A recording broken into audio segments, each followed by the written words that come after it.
उसने ही जगत बनाया है, कण कण में वो ही समाया है। दुख भी सुख सा ही बीतेगा जब सिर पर शिव का साया है। नमस्ते दोस्तों, स्वागत है आपका एक नए वीडियो में। महादेव एक ऐसा सच है जिसे काल भी नहीं मार सकता। चाहे आप भगवान पर, स्पिरिचुअलिटी पर या डिवाइन पावर पर बिलीव करते हो या ना करते हो, ये वीडियो हर उस इंसान के लिए है जो अपनी लाइफ में कुछ ना कुछ एक्स्ट्राऑर्डिनरी करना चाहता है, जो अपनी लाइफ की हर प्रॉब्लम का डट कर मुकाबला करना चाहता है। आज का वीडियो इसीलिए स्पेशल है क्योंकि हम आज अपनी लाइफ के हर प्रॉब्लम का सलूशन निकालना सीखेंगे महादेव से। आज हम सीखेंगे कि महादेव हमें क्या सिखाते हैं। तो प्लीज़ इस वीडियो को एंड तक देखिए क्योंकि मैं आपको 110% गारंटी देती हूँ कि आप इस वीडियो से ज़रूर वैल्यू लेकर जाएंगे। और वीडियो शुरू करने से पहले आप सभी से एक request, please subscribe to my channel. It really helps me a lot. It really motivates me a lot. And please like and share this video.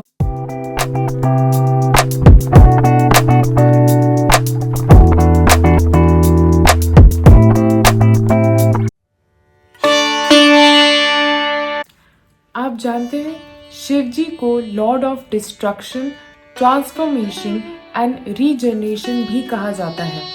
उनका मुख्य अस्त्र यानी कि प्राइमरी वेपन होता है त्रिशूल। पर त्रिशूल का मतलब जो कि होता है वो एग्रेशन या वायलेंस नहीं होता। त्रिशूल का मतलब होता है total aggression only and only when it is required. It has the powerful ability to destroy and transform which no longer serves a purpose. और इसका ये मतलब है कि आपको अपना एग्रेशन, आपको अपना गुस्सा और आपको अपनी एनर्जी उसी जगह पे लगानी चाहिए जहाँ पर वो नेसेसरी हो।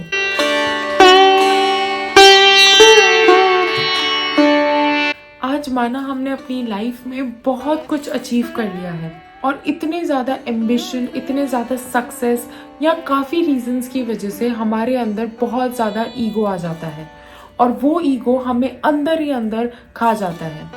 वो ईगो ना ही हमारे वर्क प्लेस में हमें अफेक्ट करता है, बट हम सिर्फ एक आर्ग्यूमेंट, सिर्फ एक कॉन्फ्लिक्ट दूर होते हैं अपने सारे फ्रेंड्स और फैमिली से रिश्ते ख़त्म करने में।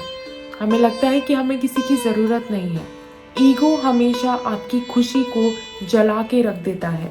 शिव जी इस बात का लेसन देते हैं कि हमेशा अपने ईगो को साइड में रखो और ना ही खुद अपने अहंकार को दिखाओ और ना ही किसी और के अहंकार को झेलो। हम सबके साथ ऐसा हुआ है कि हम लोगों ने कभी ना कभी किसी ना किसी आर्ग्यूमेंट में बहुत ज़्यादा गुस्से में कुछ ना कुछ तो ऐसा बोला है कि जब हम शांत हो जाते हैं तब हमें रिग्रेट होता है कि यार इतना कैसे बोल दिया, काश हम रुक गए होते। शिव जी अगर चाहें तो अपने तांडव से, अपने गुस्से से इस पूरी दुनिया का विनाश कर सकते हैं। बट क्या आपने ज़्यादातर मूर्तियाँ देखी हैं शिव जी की? हमेशा काम, स्माइलिंग या मेडिटेटिव स्टेट में होते हैं। तो ये कौन सा कॉन्ट्रडिक्शन है? ऐसा कैसे कि महादेव रुद्र भी है और आदि योगी भी है? शिव जी को हम अल्टीमेट स्टेट ऑफ कॉन्शियसनेस बुलाते हैं क्योंकि वो हमें ये सिखाते हैं कि कब हमें बात करनी चाहिए, कब हमें शांत रहना चाहिए, कहाँ हमें अपने गुस्से को दिखाना चाहिए और कितना दिखाना चाहिए, और कहाँ हमें पीसफुल और समझदारी से बिहेव करने की ज़रूरत है। हमेशा ये चीज़ याद रखना दोस्तों, रुद्र का मतलब एंगर नहीं होता, रुद्र का मतलब होता है कंस्ट्रक्टिव एंगर। महादेव हमेशा हमें ये सिखाते हैं कि अपने गुस्से को ना ही सिर्फ काबू में रखो पर उसको सही जगह पर चैनलाइज करो। गुस्सा गलत बात नहीं है अगर आप उस गुस्से को एक मोटिवेशन की तरह यूज़ करो। अपने अंदर की आग को, अपने एम्बिशन को जलाने मत दो, उसे as a fuel, as a fire treat करो और अपने एम्बिशन की तरफ उसको यूज़ में लाओ। दोस्तों हमेशा एक चीज़ याद रखना, अगर हम तलवार को सही तरीके से पकड़ें और उसका सही तरीके से इस्तेमाल करें तो वो हमारे लिए एक बहुत पावरफुल वेपन बन सकता है। पर अगर हम उसी तलवार को उल्टा पकड़ लें तो वो हमारे ही हाथ को काट देगा। वैसे ही प्रॉब्लम गुस्सा नहीं है, प्रॉब्लम है गुस्से का सही तरह से इस्तेमाल ना करना। और महादेव हमें यही सिखाते हैं, हमें अपने गुस्से का सही तरीके से इस्तेमाल करना आना चाहिए। हमें अपने गुस्से को सही डायरेक्शन में चैनलाइज करना चाहिए ताकि वो हम अपने ही यूज में ला सकें। आज दुनिया में कितने कमाल की हो गई है ना, हमें कितनी अलग अलग चीज़ों से खुशी मिलती है। हम खुशी को ढूंढते हैं मटेरियलिस्टिक चीज़ों में कि यार गाड़ी मिल गई तो खुश हो जाएंगे, ऐसा बंगला मिल गया ना तो खुश हो जाएंगे, यार ये लड़की मिल गई या ऐसा लड़का मिल गया ना तो लाइफ सेट हो जाएगी। आज आप लुक्स के बेसिस पे अपना पार्टनर ढूंढोगे और फिर इस चीज़ की कंप्लेन करोगे यार मुझे सच्चा प्यार नहीं मिल रहा है। आज आप मटेरियलिस्टिक चीज़ों में खुशी ढूंढोगे और फिर बोलोगे कि यार मैं कितनी ही कोशिश कर लूँ, कुछ भी कर लूँ, I am not happy from with in. तो ऐसा कैसे होगा? हम सबको पता है महादेव को हम भोलेनाथ भी कहते हैं। वो भोले क्यों हैं? वो इसलिए नहीं है क्योंकि वो किसी की भी बातों में आ जाते हैं। महादेव भोलेनाथ इसीलिए हैं क्योंकि उन्हें लाइफ की सिंपल चीज़ों में खुशी मिलती है। और यही महादेव हमें सिखाते हैं कि जीवन का सार हमेशा सिंपल चीज़ों में होता है। और इसलिए शिव जी हमें सिखाते हैं the very beautiful law of detachment. Detachment इसलिए ताकि हम उन चीज़ों पे फोकस करें जो हमें जेन्युइनली खुशी देती है। एक बार देव और असुर समुद्र मंथन में गए थे और वहां पर उन्हें बहुत सारी चमत्कारिक चीजें मिली, पर उसके साथ साथ एक विष भी मिला, पॉइजन, जिसका नाम था कालकूटम या फिर हलाहल। ये पॉइजन पूरी दुनिया को खत्म कर देता अगर शिव जी नहीं होते तो।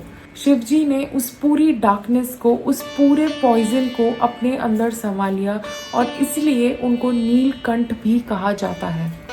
आपको मालूम है कालकूटम का मतलब होता है डार्कनेस।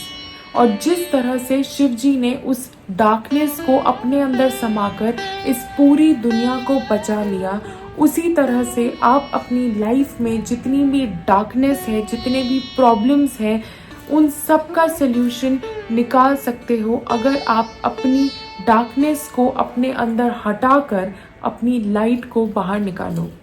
शिव जी हमें ये सिखाते हैं कि हमें अपनी लाइफ में कुछ भी अगर अचीव करना हो तो वो अचीव हो सकता है थ्रू स्ट्रगल, क्योंकि स्ट्रगल ही यूनिवर्स का नियम है। आप कुछ भी अचीव कर सकते हो अगर आप अपने अंदर की लाइट को पहचानो और अपने अंदर की डार्कनेस को हराओ। क्योंकि दोस्तों याद रखना, darkness is not opposite of light, darkness is absence of light. तो आपको सिर्फ और सिर्फ अपने अंदर की उस लाइट को ढूंढना है। अगर आपने शिव परिवार की एक मूर्ति देखी हो तो आपको उसमें बहुत ही प्यारी चीज नजर आएगी। आपने देखा होगा कि शिव परिवार में हर किसी के वाहन अलग अलग हैं। भगवान शिव का वाहन है नंदी जी, माता पार्वती का जो वाहन है वो है शेर, कार्तिकेय भगवान का जो वाहन है वो होता है मोर, और गणेश जी का जो वाहन होता है वो होता है मूषक। और सब के सब एक दूसरे के दुश्मन हैं, पर जब वो शिव परिवार में आ जाते हैं तब वो बड़े प्रेम से रहते हैं। और यही शिव जी हमें सिखाते हैं। हमारे परिवार में, हमारे फ्रेंड्स में, फैमिली में सबके नेचर अलग अलग होते हैं, स्वभाव चाहे सबके अलग अलग हों, पर हमेशा हमें सबके साथ प्रेम के साथ रहना चाहिए। यही हमें महादेव सीख देते हैं। दोस्तों आपकी लाइफ में चाहे कोई भी मुसीबत हो, कुछ भी हो रहा हो, हमेशा ये चीज़ याद रखना कि महादेव जी कहते हैं देर लगेगी पर सब सही होगा, तू जो चाहे वही होगा। दिन बुरे हैं, जिंदगी नहीं, इसलिए सब्र रखो, सब सही होगा। दोस्तों हमेशा अपने आप पे और भगवान पर अटूट विश्वास रखो, क्योंकि आप जो चाहते हो, आपके जो सपने हैं वो सब भगवान को पता है। और वो आपको सही टाइम पे ज़रूर देंगे। बट आपको हमेशा ये चीज़ याद रखनी है कि आपको वो चीज़ पाने के काबिल बनना है। इसलिए हमेशा याद रखना कि महादेव की नज़र हमेशा आपके ऊपर है और आपके सारे सपने ज़रूर पूरे होंगे। वो आपको वो सब चीज़ें देंगे जो आपने आज तक उनसे मांगी है। बस आपको उस चीज़ के काबिल बनना है, आपको उस चीज़ के लिए मेहनत करनी है, क्योंकि ऑब्वियसली बिना मेहनत के तो कुछ होगा नहीं। इसलिए सिर्फ और सिर्फ भगवान के सहारे मत बैठो, अपनी मेहनत भी करो, अपने ऊपर विश्वास भी रखो और हमेशा बिलीव रखो कि वो हमेशा आपके साथ है, आपका हाथ थामे हुए हैं। बस इसी के साथ मैं इस वीडियो को एंड करती हूँ। आई होप आपको ये वीडियो पसंद आया होगा। प्लीज जाने से पहले इस वीडियो को लाइक जरूर करना, subscribe to my channel and I see you in the next one. ओम नमः शिवाय।